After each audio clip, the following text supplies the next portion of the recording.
ఈ ప్రవీణ్ అనబడేటటువంటి పాస్టర్ యొక్క మృతిని ఇంతమంది ఇన్ని రకాలుగా, ఆయన కమ్యూనిటీ వాళ్ళు ఆయనకి ఫేవర్గా, ఇతర కమ్యూనిటీ వాళ్ళు భగవంతుని ఇట్లా అన్నాడు కాబట్టి ఇట్లా అయిందని వీళ్ళు, ఎవరు నోటికొచ్చినట్టు వాళ్ళు ఇష్టం వచ్చినట్టు మాట్లాడుతున్నారు. గతించాడు, వెళ్ళిపోయాడు. గతించిన మనిషి గురించి ఇంత జుగుప్సగా మాట్లాడతారు ఎవడన్నా? అలాగే హిందువులు వీళ్ళు కూడా నోరు మూసుకొని కూర్చోవచ్చుగా, ఎందుకు మాట్లాడుతున్నారు? అందరూ కాదు, కొంతమంది. మొన్న ఏదో ఒకడు మా వాళ్ళతో పెట్టుకున్నాడు అందుకే. ఇప్పటికీ ఈయన ఇక్కడ జీపే చేశాడు, ఇక్కడ ఫోన్ పే చేశాడు, ఇక్కడ మందు కొన్నాడు, మందమ్మిన వాడు నేనే, బండి ఇక్కడ నడిచింది, ఇక్కడ పడిపోయింది, ఇక్కడ లారీ గుద్దింది. ఏమిటమ్మా ఇదంతా? నాకు బైబిల్ మీద గౌరవం ఉంది, ఖురాన్ మీద గౌరవం ఉంది, గీత మీద గౌరవం ఉంది, కానీ ఏ గ్రంథంలో పరమతస్తుల్ని కించపరచండి అని లేదు. ఒక పెంటవాగుడు వాగి ఇలా మా భగవంతుడి గురించి అన్నాడు అందుకే ఇట్లా అయిందని ఒకడు అంటాడు, ఒక దరిద్రుడు అంటాడు. నేను ఈ రోజుకి నా స్నేహితులైనటువంటి క్రిస్టియన్స్, ముస్లిమ్స్ వాళ్ళ ఇళ్ళకి వెళ్ళి చక్కగా నాకు కావాల్సింది తింటా. పాపం వాళ్ళు నేను ఫీల్ అవుతానని నా కోసం ఎప్పుడు సపరేట్ గా పెడతారని. వెళ్ళి తింటాను తప్ప. రాధా మనోహర్ దాస్ గారి మీద రాజమండ్రిలో కేసు వేయడం జరిగింది. ఈయన అనేక వీడియోలలో కూడా ఒక మతాన్ని టార్గెట్ చేస్తూ మాట్లాడుతున్నారని, రెచ్చగొట్టే విధంగా ఆయన మాటలు ఉంటున్నాయి అని చెప్పేసి మాట్లాడుతూ ఉన్నారు. అంటే మీరు కూడా ఒక హిందూ సమాజం నుంచి మీరేమంటారు దీని గురించి? ఏ మత గ్రంథంలో ఇతర మతస్థుల్ని కించపరచమని రాసింది? ఇతర మతస్థుల్ని దూషించమని రాసింది? ఇతర మతస్థుల్ని దిగజార్చండి అని రాసింది? ఎందులోనూ లేదు. వీడెవడు? ఇంకొక మతానికి సంబంధించిన విధానాల్ని, మనుషుల్ని వాటితో పోల్చడానికి ఈ మనిషి ఎవడమ్మా? ఇంకో మతాన్ని నువ్వు గొర్రె మేక అంటున్నావు, మరి మటన్ తింటారు, చికెన్ తింటారు, అది తింటారుగా, నువ్వు వాళ్ళని అంటున్నావు కదా. మరి ఇక్కడ హిందువులు ఇవన్నీ తింటారుగా, తినరా? నువ్వు ఎలా అంటావు ఇంకొక మతానికి సంబంధించిన వ్యక్తుల్ని? వాళ్ళు గొర్రెలు అని నువ్వు ఎలా అంటావు? నువ్వు ఇప్పుడు వాళ్ళు గొర్రెలు అంటే మరి నువ్వెవరివి? వాళ్ళు అనొచ్చుగా ఇంకో మాట. గొడవ అనేది ఇలానే మొదలవుతుందమ్మా. ఒక ఇతర మతస్థుల్ని నువ్వు గొర్రెలని పోల్చి ఇంకోటిని పోల్చి మాట్లాడడం తప్పమ్మా. అలా మాట్లాడకూడదు, మనకు అర్హత లేదు, గీతలో లేదు. అసలు ఎవరు ఈయన గురించి మీకు ఏమన్నా తెలుసా? మీరు మాట్లాడుతూ ఊరూరు తిరుగుతాడని మాత్రం లేదు. ఏ శాస్త్రంలో ఇతర మతస్థుల్ని ఇలా పోల్చొచ్చు అని చెప్పడం జరిగిందో నాకు అది ఫోటో తీసి మన భగవద్గీతలో ఉందా, బైబిల్లో ఉందా, ఖురాన్లో ఉందా? ఇంకో మతానికి సంబంధించిన మనిషిని పొట్టేళ్ళు, గొర్రెలు అని మాట్లాడమని చూపించమను, లేదంటే క్షమాపణ చెప్పమని అందరికీ. నేను తప్పైతే నిస్సిగ్గుగా చెప్తా, నేను సిద్ధమే. మీరు పిలవండి రాధా మనోహర్ దాస్ని. ఏ శాస్త్రంలో, బైబిలా, ఖురానా, భగవద్గీత, ఎందులో ఒక మనిషిని పశువులతో, పొట్టేళ్లతో, గొర్రెలతో పోల్చొచ్చు అని రాయబడిందో అది ప్రింట్ తీసుకొని రమ్మనమనండి. లేని పక్షంలో మీ మాంజమంలో మీ అందరి ముందు అలా ఇతర మతస్థుల్ని తక్కువ చేసి మాట్లాడినందుకు క్షంతవ్యుణ్ణి అని చెప్పమనండి. హలో హలో, శర్మ గారు అండి మాట్లాడేది? మాట్లాడుతున్నాను. నా పేరు హమారా ప్రసాద్ అండి. నన్ను ఏమైనా గుర్తుపడతారా అండి మీరు? అంటే ఊరూరు తిరిగే బిచ్చగాడికి ఏం గుర్తుంటుంది? మీరు బిచ్చగల్లా? అంటే అన్ని చోట్లకి తిరుగుతూ అందరినీ కలుస్తూ అందరికీ నాకు చేతనైన విధంగా సేవ చేస్తూ ఉంటా కదా, అందుకని కలిసిన వాళ్ళని కూడా ఒక్కొక్కసారి గుర్తుపట్టలేను, అంతే, వేరే ఏం లేదు. అన్యదా భావించద్దు. పర్లేదు సార్. నా పేరు హమారా ప్రసాద్ అండి. రాష్ట్రీయ దళిత సేన అధ్యక్షుడిని మాట్లాడుతున్నాను నేను. Okay okay.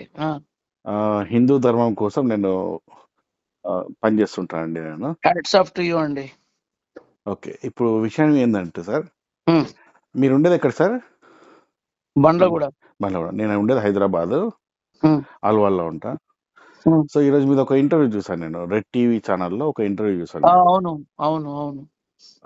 రెడ్ టీవీ ఛానల్లో మీరు ఇచ్చిన ఇంటర్వ్యూలో నాకు ఏదో మీలో నాకు కొద్దిగా తేడా కనబడ్డది నాకు. అది కొద్దిగా మాట్లాడదామని చెప్పేసి. మీరు సెక్యులరా సార్? మీరు సెక్యులర్ భావజాలాలు ఉన్నాయా మీకు? అర్థం కాల. అంటే మీరు సెక్యులర్ భావజాలంతో ఉన్న శర్మ గారా అంటున్నా. నేను నిత్యం నరసింహుడిని నమ్ముతూ నరసింహుడి పాదాల దగ్గర బతికే భగవత్ సేవకుడిగా బ్రతుకుతున్న ఒక సాధారణమైన వ్యక్తిని, అంతే. సరే ఇప్పుడు నా మరి నా ఈ నారసింహుడి యొక్క అనుగ్రహంతో నా జీవితాన్ని ముందుకు తీసుకెళ్తున్న వాడిని. శర్మ గారు ఓకే అండి, అర్థమైంది, మీరు చెప్పింది అంతే, చాలండి. వేరే ఇప్పుడు ఏం విషయం లేదు. ఏంటంటే ఆ, రాధా మనోహర్ గారు ఈ క్రైస్తవ మతం మీద ఫైట్ చేస్తున్నారు. మరి రాధా మనోహర్ గారిని ఎందుకండి అలా విమర్శిస్తున్నారు మీరు అక్కడ? నేను ఆయన తప్పు కదా. ఇంకొక మతానికి సంబంధించిన వాళ్ళని మనం తప్పు మాట్లాడకూడదు, అంతే. నా ఉద్దేశం అదే, వేరే ఏమీ లేదు. నేను మనిషిని సార్, ప్రేమిస్తాను, క్రైస్తవులు మంచిగా మన విగ్రహాలను రాళ్ళు రప్పలు అని ఏమనుకోవద్దు. మీ పేరు ప్రసాద్ అన్నారు కదా, అవునండి. నాన్న ప్రసాద్, ఏమనుకోవద్దు. నేను నా అభిప్రాయాన్ని వ్యక్తపరిచా, మీ అంతే తప్ప. అభిప్రాయం కాదండి అది. మీరు ఆ, శర్మ అనే ఒక పేరుతోని ఒక బ్రాహ్మణ పేరుతో అక్కడ కూర్చున్నారు కాబట్టి అది మీ వ్యక్తిగత అభిప్రాయం ఉండదండి. అది హిందూ సమాజంకు ఎఫెక్ట్ హిందూ పడుతుంది అది. సమాజం నేను ఒక మాట చెప్తా, మనం చెప్పండి. ఇంకొకళ్ళని పాయింట్అవుట్ చేసే అర్హత మనకి లేదని నా భావన. అది ఒకళ్ళని మీ తప్పు పట్టే భావన అయితే మీ విధంగా ఇంట్లో మాట్లాడు. పెట్టుకోండి సార్. మీరు రైట్, ఓకేనండి, వచ్చి థ్యాంక్ మీడియా యూ. మీద మాట్లాడితే ఎట్లా? సరే, ఓకే, మీ అయితే నేను వాళ్ళకి భావజాలాన్ని మీ ఇంట్లో చెప్తాను. పెట్టుకోండి. అట్లాగే అట్లాగే, వినండి ఓకేనండి, వినండి ఓకే, మీరు వినండి ఉంటానండి, శర్మ గారు. ఏమనుకోవద్దు, శర్మ ఉంటానండి. గారు, మీరు మాట్లాడకుండా ఫోన్ పెట్టేస్తే మీ ఇంటికి రావాల్సి వస్తుంది.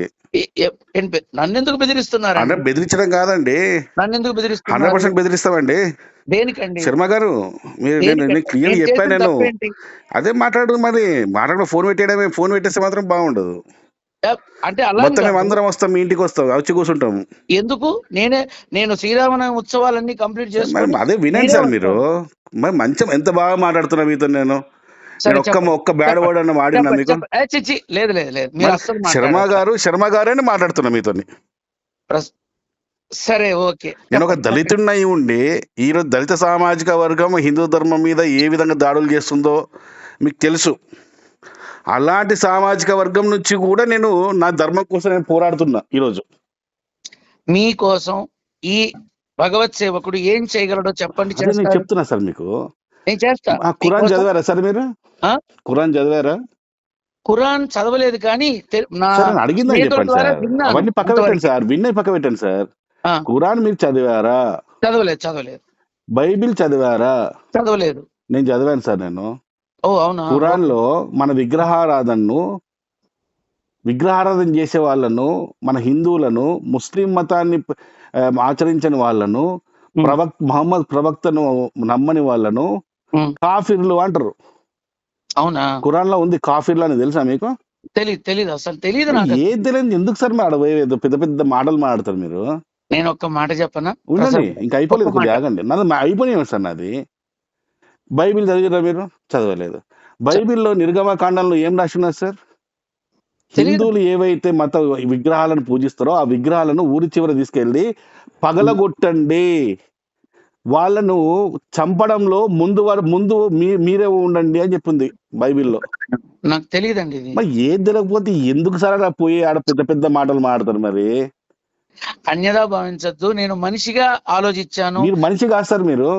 ఆ మీరు మనిషి కాదు. మీరు అయ్యో. నిజంగా మనిషి అయి ఉంటే ఆ, మాలాంటి పోరాడుతున్న హిందూ ధర్మం కోసం మా ప్రాణాలను తెగించి ఆ, కేసులు వేసుకొని పోరాడుతున్న మాకు అగెనెస్ట్ గా మీరు అడగ అలాంటి పిచ్చి పిచ్చి మాటలు మాట్లాడరు మీరు అక్కడ.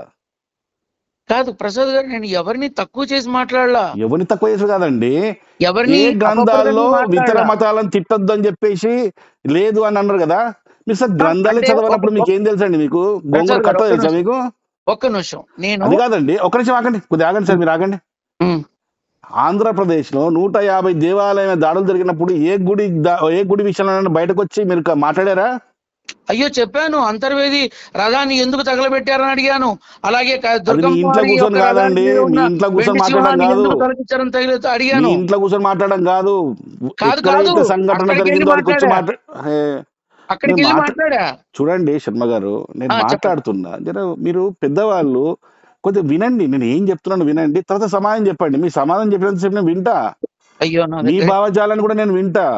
చెప్పండి. కాకపోతే ఏంటంటే ఇలాంటి మీరు అసలు ఈరోజు సనాతన ధర్మము ఈరోజు ఇంత దరిద్రమైన స్టేజ్కి తీసుకొచ్చింది కారణం మీలాంటి వాళ్ళే. మీలాంటి సెక్యులర్ భావజాలను మాకు అందరికంటే మేము ప్రతిరోజు సమాజంలో క్రైస్తవులతోని, ఇస్లాం మతంతో మేము ఫైట్ చేస్తున్నాం, బుద్ధిజంతో ఫైట్ చేస్తున్నాం, అంబేద్కరిస్టులతో ఫైట్ చేస్తున్నాం. వాళ్ళందరికంటే అతి ప్రమాదకరమైన వాళ్ళు మీరే తెలుసా? సెక్యులర్ భావజాలం ఉన్నవాళ్ళు. మీకు తొక్క తెలియదు, తోడు తెలియదు, గోంగూర తెలియదు. ఆడ మైక్ కనబడంగానే ఏదో తీసుకొని మాటలు మాట్లాడతారు మీరు. ఏం తెలుసండి మీకు? ఖురాన్లో ఏముందో తెలియదు, బైబిల్లో ఏముందో తెలియదు. ఆడపోయి అన్ని మతాలు సమానం, అన్ని మతాలు ఇది ఇతర మతాలు తిట్టద్దని చెప్పింది. ఎవడు చెప్పాడు మీకు? రాధా మనోహర్ స్వామి వాళ్ళని గొర్రెలు అంటున్నాడు. ఎందుకన్నాడండి గొర్రెలని? వాడు హిందూ సమాజం మీదకి వచ్చి ఇప్పుడు మన చనిపోయిన ప్రవీణ్ పగడాల గురించి పెద్ద పెద్ద మాటలు మాట్లాడుతుంది అక్కడ. ప్రవీణ్ పగడాల రాముడి గురించి, సీత గురించి ఏం మాట్లాడు తెలియదా మీకు? తెలుసా తెలియదా? అంటే కొంత తెలుసండి. మరి సిగ్గు లేదా సార్ మీకు? మీరు ఒక బ్రాహ్మణులు అయ్యండి, మీకు సిగ్గు అనిపిస్తలేదా మీకు? ఒక దళితుడినైనా నిన్న మమ్మల్ని గుళ్ళోకి రానియకపోయినా మేము సిగ్గుపడుతున్నాం. వాడు అటువంటి మాట నా రాముడి గురించి అన్నందుకు. ఒక పూజారి అయి ఉండి, ఒక శర్మ గారి అయి ఉండి మీకు సిగ్గు అనిపిస్తలేదా? వాడికి సపోర్ట్ ఇస్తారు పోయి మీరాడా? నేను సపోర్ట్ ఇవ్వలేదు. ఏం మాట్లాడుతుంది సార్ మీరు? లేదు, నేను మారండి support సార్, ఇవ్వలేదు. మారండి. సపోర్ట్ ఇవ్వలేదు నేను అసలు. అది కాదు, వాడు మీకు మీకు పవిత్రంగా ఏం కనబడ్డాడు సార్ మీకు? అయ్యో నేను 3 సపోర్ట్ చోట్ల ఇవ్వలేదు. 3 చోట్ల తాగుబోతోడు, 3 చోట్ల మందు తాగి 3 సార్లు పడి 4వ పోయి చచ్చిపోయినోడు వాడు నా రాముడు గురించి ఏమన్నాడు తెలుసా మీకు? రాముడట సీతమ్మను ఇష్టంతో పెళ్లి చేసుకోలేదట. సో నాకు ఇష్టంతో చేసుకోలేదు, నువ్వు లక్ష్మణుడితో వెళ్ళిపోతా అంటే వెళ్ళిపో, భరతుడితో వెళ్ళిపోతా అంటే వెళ్ళిపో. ఏం సార్ ఇది? మీరు ఈ మాటలు విన్నారా మీరు అసలు? లేదండి, ఇప్పుడు మీరు చెప్తుంటే తెలుస్తోంది. ఏం తిరిగినకు మరి బూతులు వస్తాయి సార్ మాకు. మా నోటలు మంచి మాటలు రావు. దయచేసి మీరు పెద్దవాళ్ళు, మీరు మాకు మార్గదర్శకాన్ని చూపించాలి. మీరు మీలాంటి వాళ్ళు అక్కడ ఏది తెలవకుండా, కత్తె తెలియదు, గోంగూర తెలియదు, బొక్కు తెలియదు, బోచు తెలియదు, ఆడ పోయి ఏం మాట్లాడుతున్నారండి? ఒకసారి మీ ఇంటికి వచ్చి మీతో మాట్లాడాలనుకుంటున్నామండి, మా టీం అంతా వచ్చి. ఒకసారి మీ ఇంటి మన అడ్రస్ చెప్తారా సార్? అన్యదా భావించకపోతే ఒక మాట చెప్పనా? చెప్పండి సార్. నేను సహజంగా ఉండేది మంగళగిరి లక్ష్మీనరసింహస్వామి దేవస్థానం దగ్గర. నేను ఇలా అన్ని ఊళ్ళు తిరుగుతూ ఉంటాను. అయితే మీరు చెప్పారు కాబట్టి మీకు మీ మనసుకి కష్టం కలిగించినందుకు క్షంతవ్యుణ్ణి, నన్ను నాకు కాదు సార్ మీరు చేసింది, మొత్తం హిందూ అందరికీ. సమాజానికి ద్రోహం చేశారు మీరు. నేను అదే చెప్తున్నా. నేను మళ్ళీ రాధా మనోహర్ స్వామి ఆయన బ్రాహ్మణుడు కాదు, అవునా కాదా? నాకు తెలియదండి. ఆయన బ్రాహ్మణుడు కాదు, అయినా కూడా ఆయన కాషాయం కట్టుకొని ఇంతగానో ఫైట్ చేస్తుండే. ఎందుకోసమండి? ఆయన ఇంటి కోసమా? కాదు, నేను మీరు ఏ రోజైనా మీరు శర్మ బ్రాహ్మణ్స్ కదా, అవును కడుపులో ఉన్న సల్ల కరగకుండా, దానికి ఇంత పని పెట్టకుండా, కుండ బగల తినుకుంటా మీరు గుళ్ళలో కూర్చుంటారు చూడండి. ఉమ్. మీకు అది అడిగేదాకా మిమ్మల్ని సమాజంలో హిందూ ధర్మం మీద జరుగుతున్న దాడుల దగ్గర తీసుకొని మీకు ఉరికిపియాలి. మిమ్మల్ని మీతో ఏది నిరాహార దీక్షలు చేపియాలా, మీతో ధర్నాలు చేపియాలా, అప్పుడు చక్కగా అవుతారు మీరు. మేమేమో పిచ్చోళ్ళలాగా హిందువులందరం మా ఒక్కొక్కటి మేము ఎన్ని కేసులు ఉన్నాయి తెలుసా? 20 కేసులు ఉన్నాయి. ఎందుకు సార్? మాకేమన్నా చీటనా? లేకుంటే మాకేం పని పాట లేరా? మాకు వ్యాపారాలు లేవా? మాకు పెళ్ళం పిల్లలు లేరా? ఇవన్నిటిని కూడా మేము పక్కన పెట్టేసి ధర్మం కోసం తిరుగుతూ 20 కేసులు ఒక్కొక్కళ్ళం వేసుకున్నాం. ఎందుకు సార్? మీలాంటి పనికి మాలిన పోరంబోకులు వచ్చి ఆ చనిపోయిన క్రైస్తవుల గురించి గొప్పగా మాట్లాడడానికా? రాధా మనోహర్ లాంటి వాళ్ళ గురించి, హిందూ సమాజంలో కష్టపడి పనిచేస్తున్న మాలాంటి వాళ్ళను విమర్శించడానికా? సెక్యులరిజం అనే భావజాలంతోని? చెప్పండి సార్. అసలు నిజం చెప్తున్నాను, ఇప్పుడు మీరు చెప్పేంత వరకు ఇంత లోతుగా నేను సార్ ఇప్పుడు క్రైస్తవులు ఇంటింటికి వచ్చి మత మార్పిడి చేస్తారు కదా, అక్కడికి వచ్చి ఏం చెప్తున్నారు సార్? అది తప్పు. మీ దేవుళ్ళు విగ్రహాలు అది తప్పు. అవి విగ్రహాలు అంటలేరా? వాటికి శక్తులు లేవంటలేరా? మీ వేదాల్లో మా యేసు గురించి ఉందని చెప్తలేరా? అవును, ఇది వాస్తవం. నేను ఎట్లా చాలా సార్ మంది మీరు అక్కడ ఎట్లా మాట్లాడారు సార్ మీరు మాకు వ్యతిరేకంగా? కాదు, నేను ఖండిస్తా. ఏం ఈ మత ఖండిస్తారు? మార్పిడులను నేను ఖచ్చితంగా ఖండిస్తా. ఏం మరి ఖండియాలి? మరి అక్కడ పోయి కూర్చున్నాం, ఇంటర్లో కూర్చున్నాం, ఖండియలేదు మరి? అయ్యో చెప్పాగా, ఏం అలా చెప్పా? చేయకూడదు, బలవంతంగా మత మార్పిడులు చేయకూడదని చెప్పానుగా. అక్కడ కంటెంట్ ఏంది? మీరు మాట్లాడిన మాట ఏంది?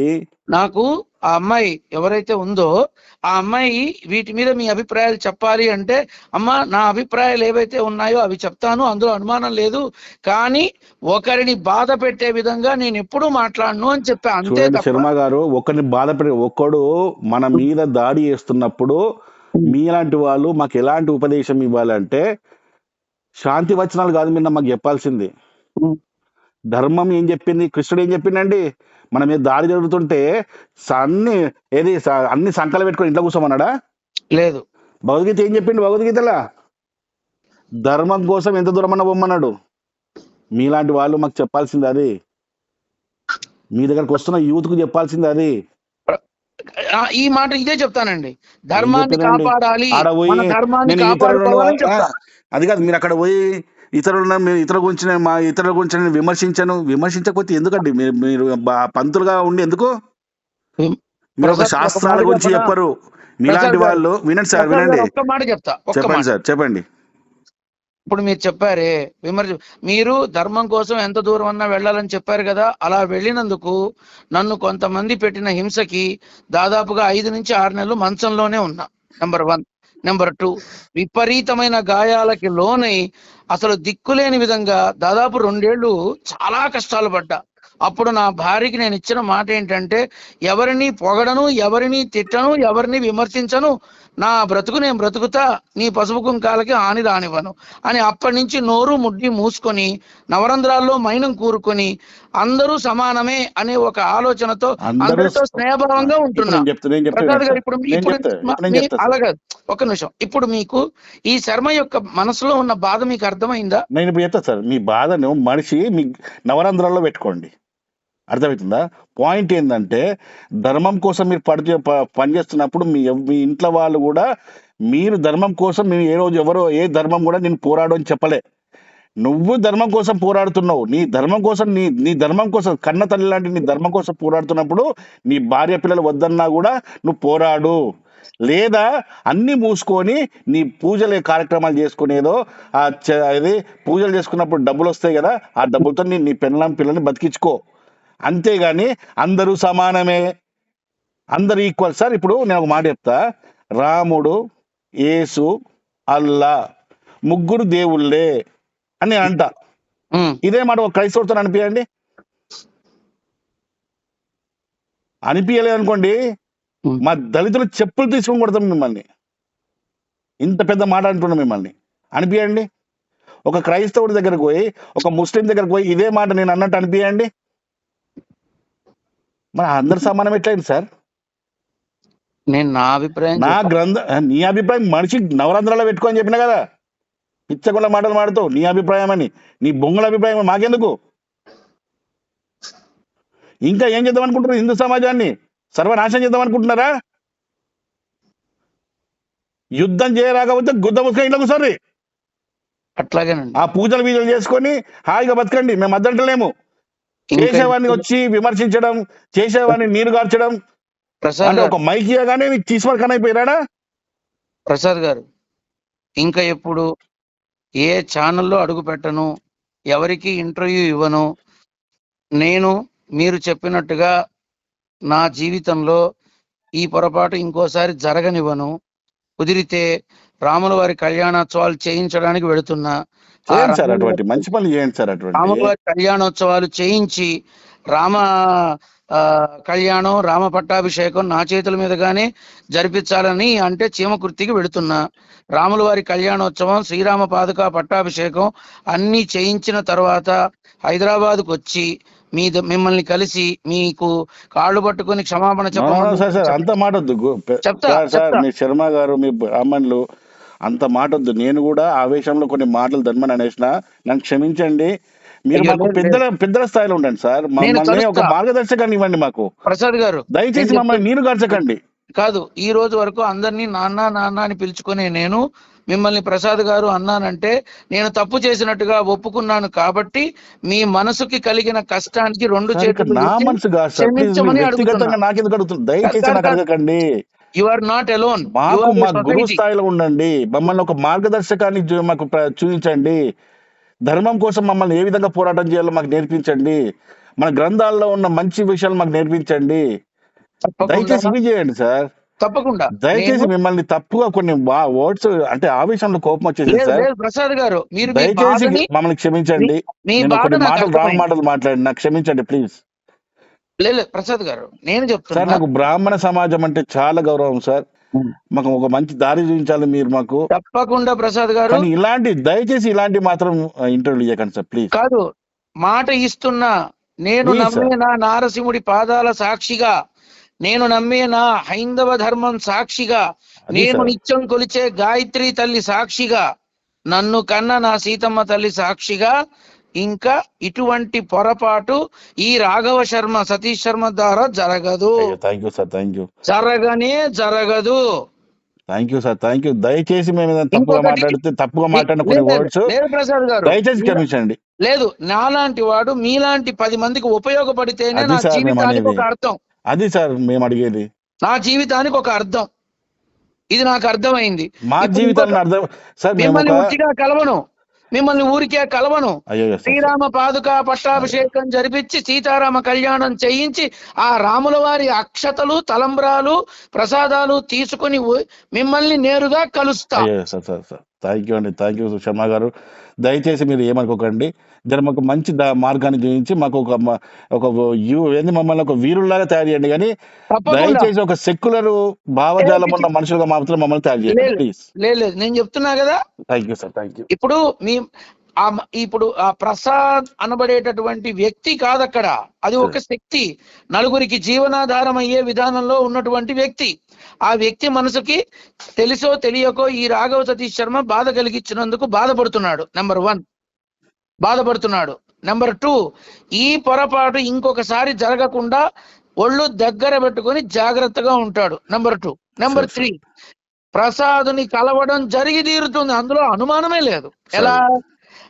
శ్రీరామ పాదుకా పట్టాభిషేకం చేసి సీతారామచంద్రస్వామి యొక్క కళ్యాణపు తలంబ్రాలతో, అక్షతలతో, ప్రసాదంతో, అయ్యా నేను హైదరాబాద్కు వచ్చాను మీకోసం, మీరు ఎక్కడున్నారు అని ఫోన్ చేసి మరి మీ దగ్గరకు వచ్చి మీ అందరి సమక్షంలో నా మనసారా క్షమాపణ వేడుకొని ఆ ప్రసాదాలు మీకు అందించి నిష్క్రమిస్తాను. మాట ఇస్తున్నా. తప్పకుండా సార్, తప్పకుండా మీరు ఫోన్ చేసిన ఖచ్చితంగా వచ్చి కలుస్తాను మిమ్మల్ని. కాకపోతే దయచేసి ఏంటంటే ఈ సెక్యులర్ భావజాలంకి బయటకు వచ్చి మన ధర్మాన్ని రక్షించే ఒక గురువులుగా తయారు కావాలి మీరు. మమ్మల్ని కూడా అలాంటి దారిలో మాకు దారిని చూపించి మమ్మల్ని ఇంకా ముందు నడిపించాలని మనస్ఫూర్తిగా కోరుకుంటున్నాను సార్. వ్యక్తిగతంగా మీ మీద నాకు ఎలాంటి కోపం లేదు. నేను కూడా వ్యక్తిగతంగా నాకు కోపం వచ్చింది కానీ నేను వచ్చింది కాదు. ఇది ధర్మం గురించి మాత్రమే నేను మాట్లాడినా, నా సనాతన ధర్మం గురించి మాట్లాడినా, నా రాముడి గురించి మాట్లాడినా, నా సీతమ్మ గురించి తప్పుగా మాట్లాడినా, అలాంటి ఎదవ గురించి మీరు అక్కడ గొప్పగా మాట్లాడుతుంటే నేను తట్టుకోలేకపోయినా అంతే sir. I can understand. Thank you sir, thank you. I can understand. నేను తప్పకుండా కళ్యాణోత్సవాలది పూర్తి చేసుకుని మీ దగ్గరకు వస్తా. తప్పకుండా సార్. నమస్తే సార్. ఖచ్చితంగా వస్తా, మీతో కలిసి కాసేపు ముచ్చటిచ్చి నా రామయ్య తండ్రి కళ్యాణోత్సవం ఎంత బాగా జరిగిందో నోరారా వివరించి మరీ వెళతా. తప్పకుండా సార్. అలాంటి మంచి ఏమైనా కళ్యాణాలు ఉంటే మాకు కూడా చెప్పండి సార్, మేము కూడా వచ్చి మా కళ్ళతో చూసి తరిస్తాం మేము కూడా. అంటే ఈసారి కాకపోయినా నెక్స్ట్ టైం అయినా. ఇది మరీ బాగుంది. వెళ్ళి చేయడం ఎందుకు? మీ ప్రాంగణంలోనే, మీ సమక్షంలోనే సీతారామచంద్ర స్వామి యొక్క కళ్యాణోత్సవాలు, రథోత్సవం, పవళింపు, ఇన్ని సేవలు చేసుకునే భాగ్యం కలిగేలా నేను కోరుకుంటాను. Thank you sir, thank you very much sir, thank you. మనం అందరం కలిసి ఈ అత్యంత అద్భుతమైన వేడుకని వచ్చే సంవత్సరం మీ ముంగిలిలోనే, మీ లోగిలిలోనే మనందరి కుటుంబాల మధ్య అందంగా చేద్దాం. తప్పకుండా సార్, తప్పకుండా సార్. ఓకే, నమస్తే సార్. జై శ్రీరామ్ సార్. రైట్, జై శ్రీరామ్. Right sir.